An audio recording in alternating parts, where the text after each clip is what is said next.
तुम्ही जर ओव्हरवेट असाल आणि वेट लॉस हे तुमचं टार्गेट असेल, तर तुमचं काय डाएट तुम्ही घेताय, हे तुम्ही माइंडफुली पाहायला पाहिजे. डाएट हा नेहमी होलसम असला पाहिजे.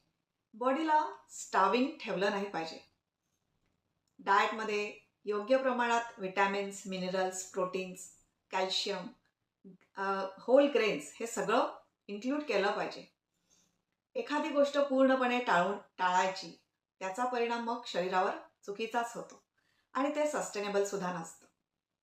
तर सस्टेनेबल वेट लॉससाठी तुम्ही एक होलसम डाएट स्वतःसाठी तयार करा. याच्यामध्ये तुम्ही काय एज आहे तुमचं किंवा तुमची आज हेल्थ कंडिशन काय आहे, या सगळ्या गोष्टींवर डिपेंड करतं की तुमचा डाएट काय असेल.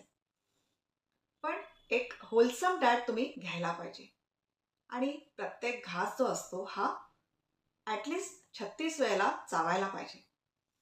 याच्यामुळे त्या अन्नामध्ये सलावा मिक्स होते आणि त्या अन्नाचं डायजेशन चांगलं होतं आणि याचा फायदा वेट लॉसमध्ये होत असतो.